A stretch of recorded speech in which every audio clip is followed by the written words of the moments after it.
Hello and welcome.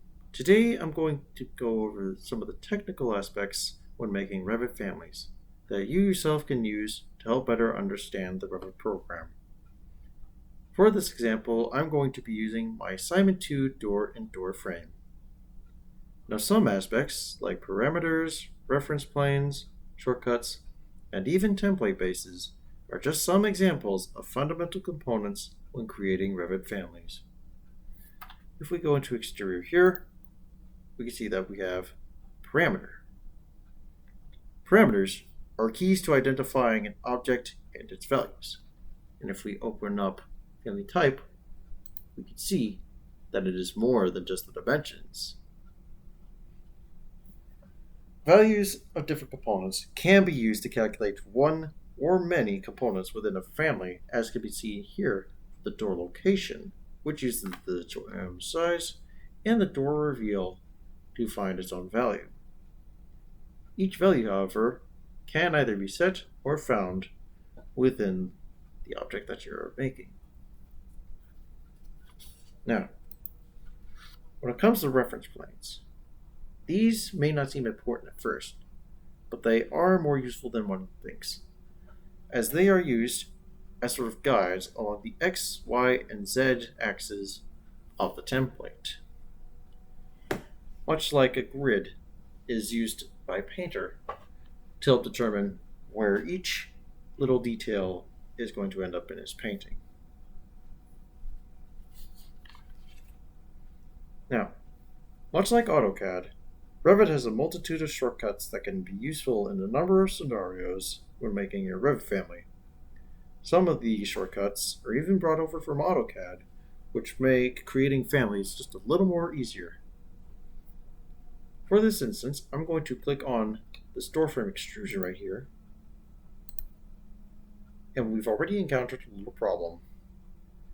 Most times when you start up a new Revit family project, you will have lines that are so thick that you cannot even do small details, not even making small details that are 1/8 of an inch thick.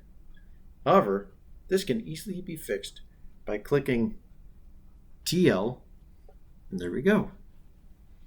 Lines are still there, and you can add in your details. If you've used AutoCAD before, then you'll obviously know about the function trim. Maybe not obviously if you haven't had much experience with it, but you might have heard of it. And if you have used of it, then you might know it goes something like this. I'm going to go TR to get rid of this line and this line. Oh, that got rid of those lines. Let's go back. This time in Revit, it's the opposite. You have to click on this line and this line, and there you go. Trim is done. No harm, no foul. Now, when it comes to your template, you can't just have a blank template. Well, you can, but it will make things a little more difficult in the future. So what Revit has done is given us a wide variety of templates with bases to specific families. So say I wanted to do the door, for instance. I would go into Family,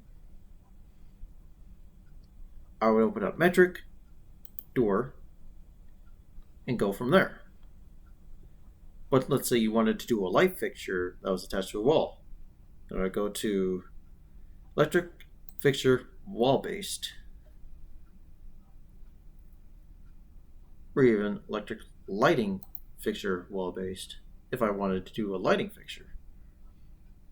So no matter what project or what family, Revit is going to have a template and a base for it. Now, if you want to make things a little easier for you, make sure that you click either wall-based, ceiling-based, or floor-based. That way, when you're finished with your family and load it up into your main project, you won't have it simply floating around. This way, when you load it into your project, it will instantly attach to whatever surface it has been modified to. Now, when it comes to the material of the project, let's go into here. I have myself a birch door, simple glass frame, and a stainless steel doorknob. Make note that if you want to change the material of a family that you have added into a family, you have to open up the original file. See right here, I cannot simply change the material of the handle. I have to go back into the original file and change up the material. Only then will it be the material that I want it. Say I want this gold, I can't just make it gold here. I have to go back, open the file, and I'm just repeating myself. Now, with some materials, you can change the appearance of it. Some of them you cannot. So I'm going to open up here. Revit can be a little finicky with the appearance sometimes. However, you can change aspects like the reflection and the roughness of the material. I'm going to keep it like that. And much like the templates, you can search up different materials, and there will be a wide variety for you to choose from. I'm going to type in steel. These are the two that I have picked before as tests. These here are the options that you may use if you so choose so. You can upload some if you want to, but it will take you some time. I recommend honestly just going with the options that you have here and modifying whichever ones you think would suit best.